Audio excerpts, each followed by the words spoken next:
Moi je suis Alexis, je travaille chez Mimercy.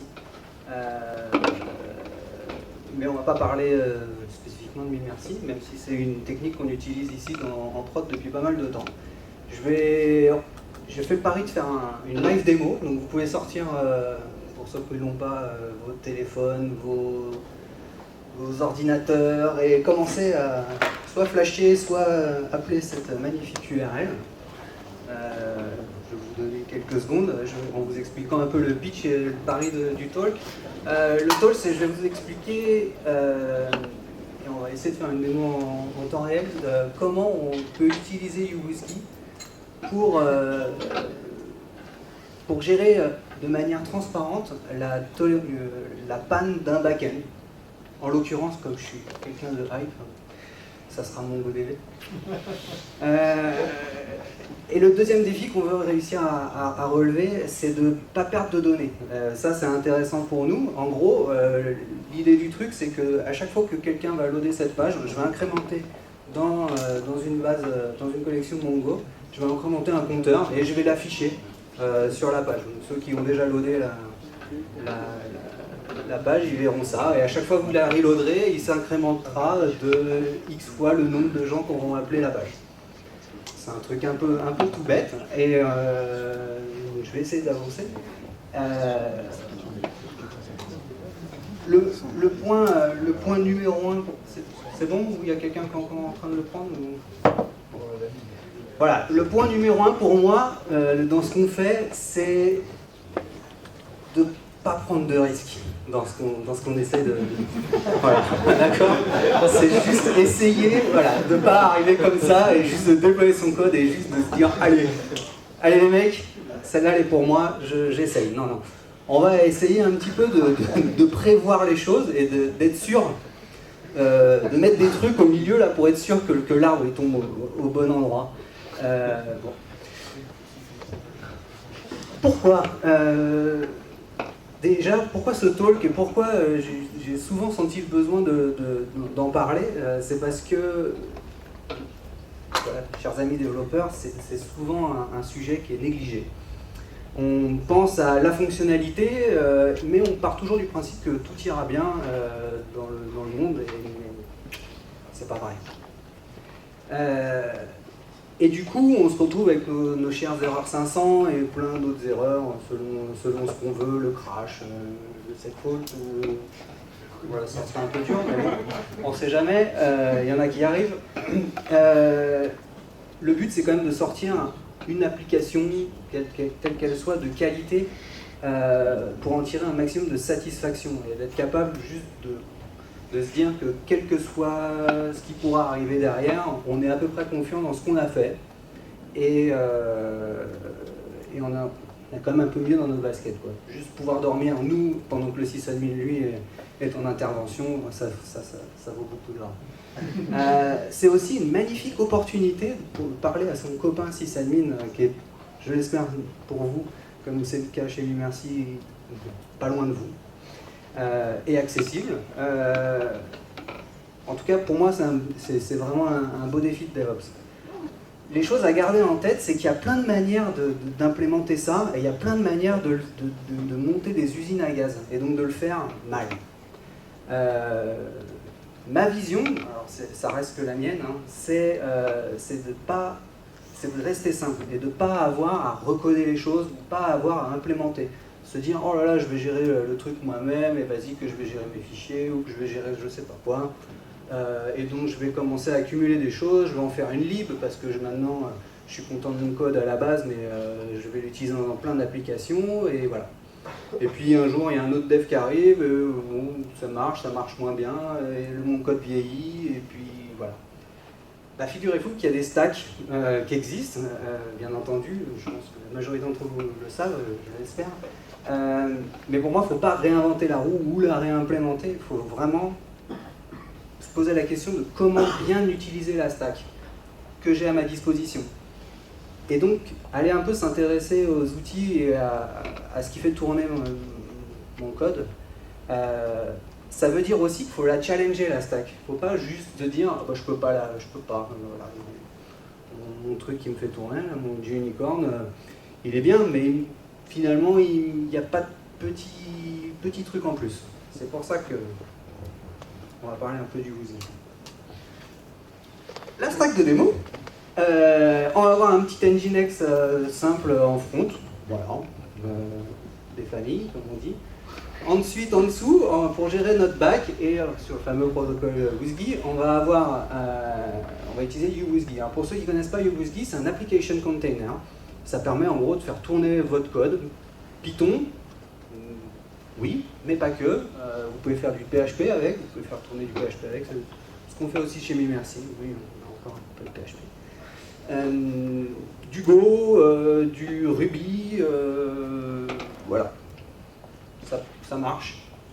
Le gros avantage que moi j'y vois, en tant que sysadmin et en tant que DevOps, je suis à sysadmin à la base, donc quand vous irez voir le code source, vous pourrez me crier dessus un petit peu, c'est pas grave.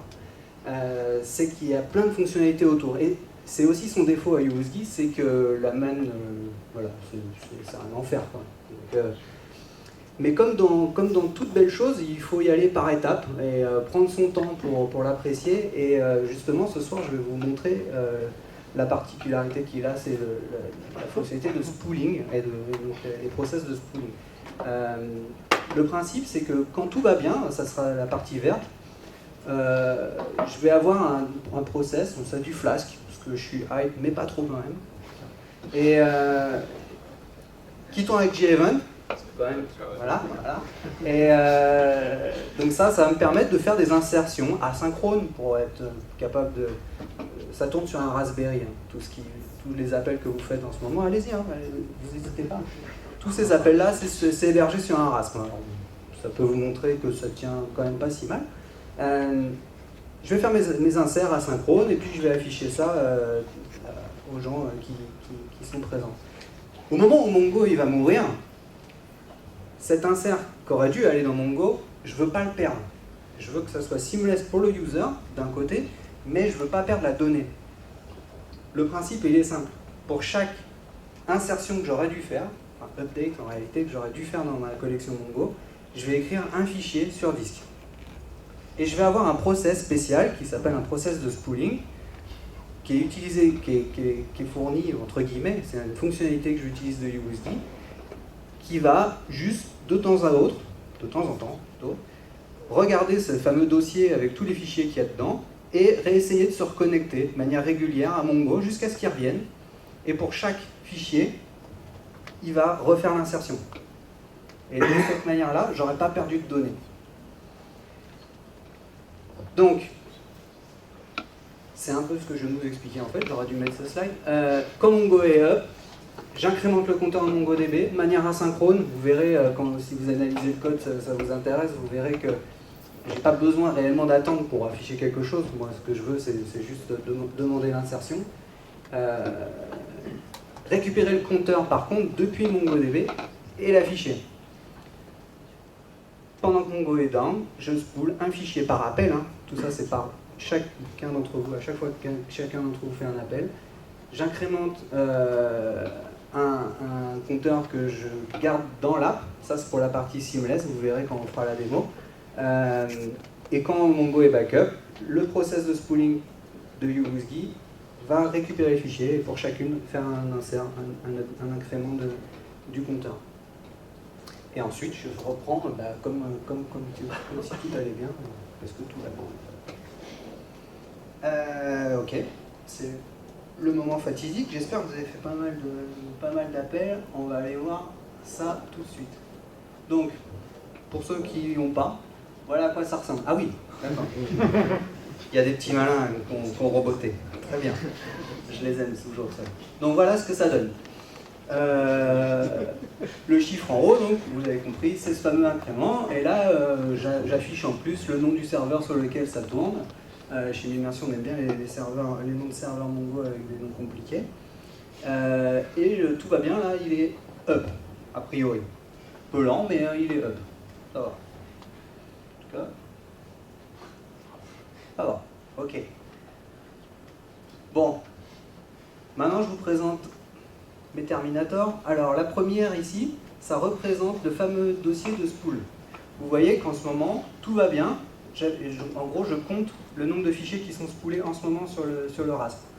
0 en ce moment, c'est normal, Mongo est up, j'ai pas besoin de spooler. Les inserts, ils arrivent réellement à se faire. Donc jusqu'à présent, tout va bien. Là, j'ai ma console sur le serveur Mongo, donc je peux aller regarder cette fameuse value. En ce moment, elle est à 7145. Le dernier qui l'a affiché, là, il doit avoir un chiffre à peu près vers là-bas. Et là, je simule mon gros problème. Donc là, je vais couper Mongo. À partir du moment où je vais couper Mongo, vous l'avez compris. Qu'est-ce qu'on attend? On attend que les fichiers en spool là-haut, que le 0 il commence à augmenter. D'accord? Ce qui est logique. Ici, j'aurai plus rien puisque Mongo sera down, donc je pourrai plus requêter Mongo. Mais vous, de votre côté, on a dit côté user, je veux que ça soit transparent. Donc, de votre côté, le compteur va continuer à s'incrémenter. On est d'accord là-dessus? Ok, on y va.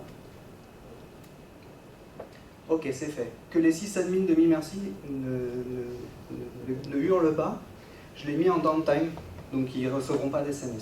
Pas de problème. J'en recevrai pas non plus. Ok, ça y est, c'est parti. Donc là, ça commence à se spooler. Donc là, pour chaque appel qui est fait sur le serveur HTTP, puisqu'on n'arrive plus à insérer dans Mongo, j'écris sur disque. Donc là, ça monte, ça monte. Théoriquement, vous voyez, vous, sur votre côté front, on va dire, qu'il n'est pas content. Il me dit Mongo il est down, et là j'en suis à 9350. C'est 104 gateway timeout. C'est méchant, c'est méchant. Alors, ça c'est un autre problème. Si tu veux, on en discutera, ce sera très intéressant. C'est différents niveaux de redondance.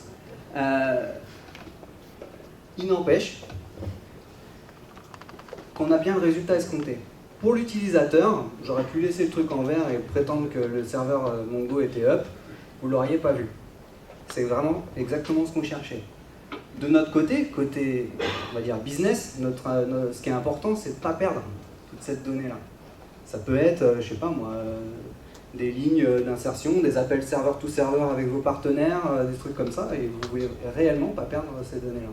Sans avoir à gérer en code toute une problématique de alors il faut que je request le truc, comment je fais, j'ai reçu l'appel, j'ai pas envie d'avoir à gérer ça avec mon partenaire ou que mon client il hurle dessus. Voilà, moi je veux, quoi qu'il m'arrive, au moins la donnée elle est chez moi, je sais qu'elle est là et que je la perdrai pas et que tout ira bien. Ok, du coup. J'utilise Nano aussi parce que je suis hype.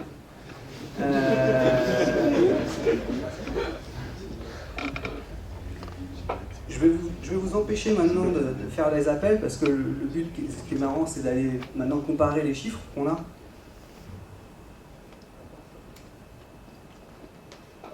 Ouais, là vous allez vous faire engueuler. On va un peu plus là. Elle est en train de restart Nginx. Vous voyez, le petit rasp, il ne va pas être content. Non, moi je fais une vraie coupure quand je veux faire une vraie coupure. Bon, si le rasp il veut bien, à un moment ça devrait revenir. Si, ça va, c'est revenu. Ok. Donc comme c'est moi qui l'ai fait, moi j'ai toujours le droit, pas vous. Très bien. Là, on est arrivé à un compteur qui commence à être bien. On a 3500 fichiers qui restent dans les spoolers. Donc là, ce que vous ne voyez pas, et si on regardait les logs de USD, on pourrait le voir, c'est que maintenant, en permanence, toutes les 15 secondes, c'est le temps que j'ai configuré dans le code source, il re-regarde et il réessaye d'insérer chacun de ces fichiers-là. Donc bien sûr, c'est pas scalable à l'infini. Il faut rester calme. Mais c'est quand même bien fait, comme on dirait chez nous. Je restart Mongo, je vais le requery, j'espère assez rapidement pour comparer les deux chiffres qui doivent correspondre. Hop, on y va. Tac. Go, ouais, à peu près. là on voit tout de suite les chiffres qui commencent à descendre très vite. Donc le find il gueule un petit peu parce que le temps que le find se fasse, il y a des fichiers qui disparaissent. Ça veut dire que le spooler de USD il fait bien son job. Et donc là, mécaniquement, je suis en train de réinsérer tout. Vous voyez ? Là ça remonte. J'arrive presque à la fin. Et j'ai bientôt plus perdu. C'est comme si j'avais jamais perdu de data et Mongo avait toujours été up.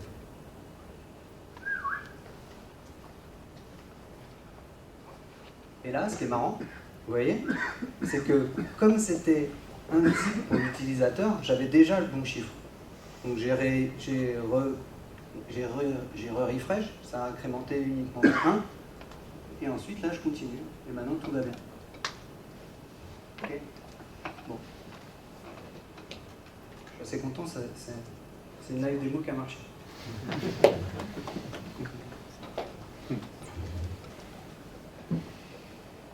Tac. Je vais vous redonner la main, vous serez content peut-être. Ok. Et maintenant, je peux revenir sur lui.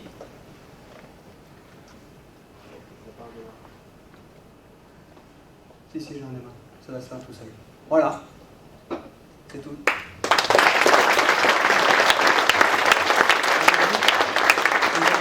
Le code source, le gros avantage de USD, pardon, en fait, c'était juste pour me faire plaisir, je vais faire applaudir. Le gros avantage de USD, c'est que ce code-là, c'est peanuts. Cette partie-là, de retry, etc., ça va, dans le code, ça coûte, je crois, 4 ou 5 lignes maximum. Je crois, commentaire complet, un truc comme ça. Donc c'est vraiment rien à implémenter, ça coûte rien. Donc je vous invite vraiment à aller voir le code source, c'est intéressant comme méthode. Voilà, merci.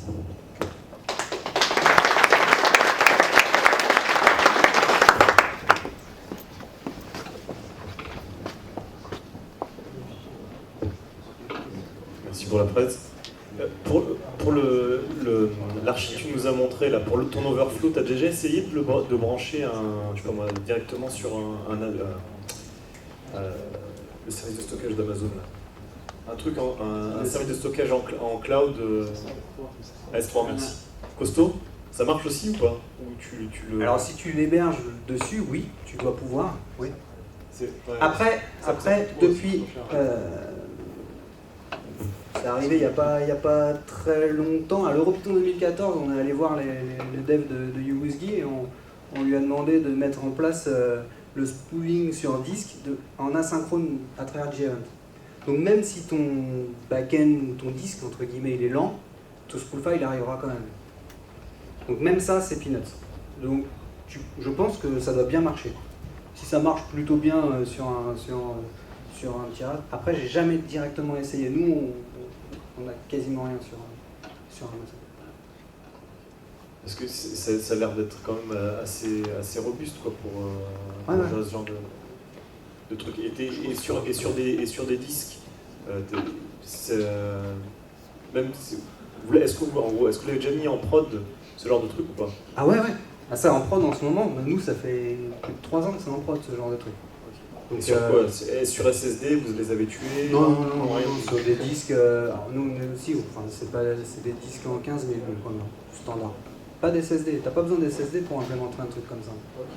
Et dans les plus gros crashs qu'on ait eu, on est monté à 1,5 million de fichiers et ça s'est résorbé en quelques minutes après. Hein. Enfin, ça peut monter honnêtement très vite, c'est pas la mort. Hein.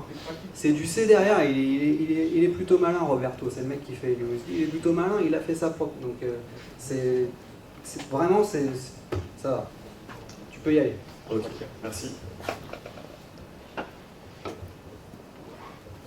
Je vais poser une petite question, ça serait plus pratique d'avoir un deuxième MongoDB pour stocker les données plutôt que de les écrire en fichier? Si. Mais qu'est-ce qui se passe le jour où ton deuxième Mongo il meurt? Tu fais un réplica 7 en gros, tu as ton master, tu as ton secondaire, tu as une reprise automatique, et entre les deux. Déjà j'ai envie de te dire, qu'est-ce qui se passe entre les deux?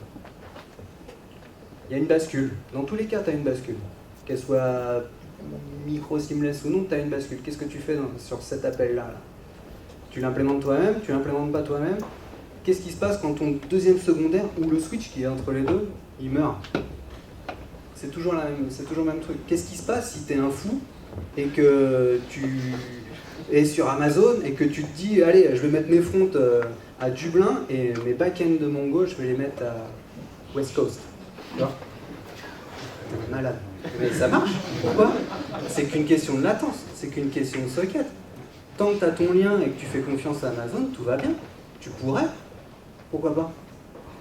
Tu mets un truc comme ça, ça te prend 5 lignes de code, tu es sûr que ça passe. Tu es sûr que Amazon il a un problème ou que tu l'as. Tu perds jamais de données, ton user il est content. Donc dans tous les cas, c'est toujours la surcouche. C'est la couche au-dessus de la couche, mais au moins toi, de ton côté, tu es tranquille. Quoi. Là, le seul truc qui peut arriver, c'est que le disque crame. Le disque crame, ouais. Ou tu prends feu.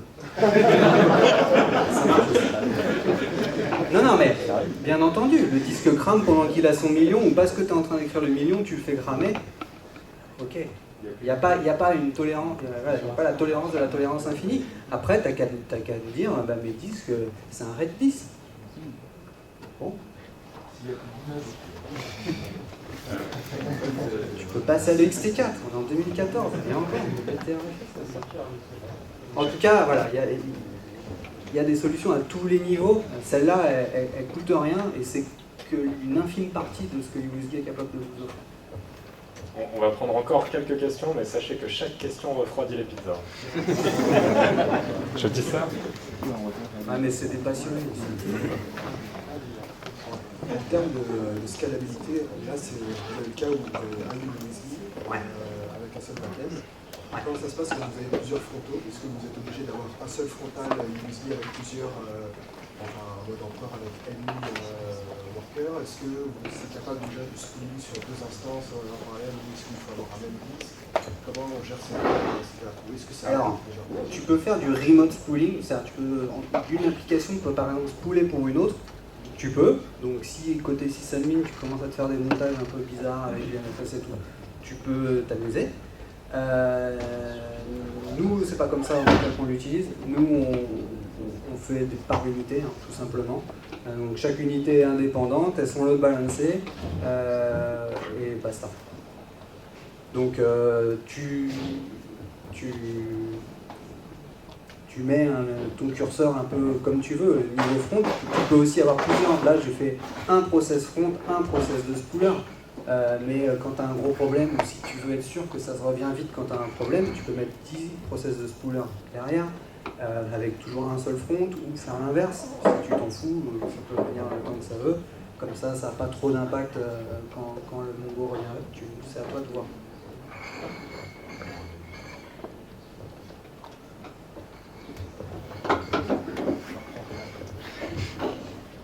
Une question, quand le Mongo est down, tu lis d'où la valeur? De la valeur que je store dans la...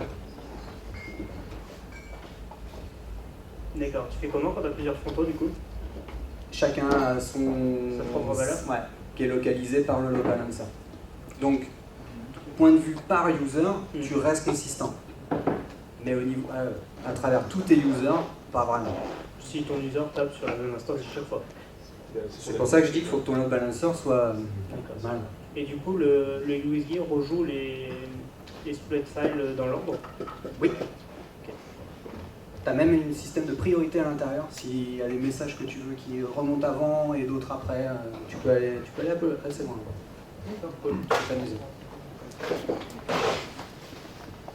Une question? Il n'y a que des pizzas? Il y a des bières aussi.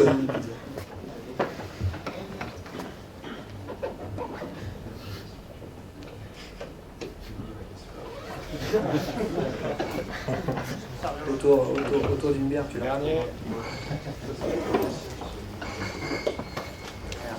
Ok, merci beaucoup.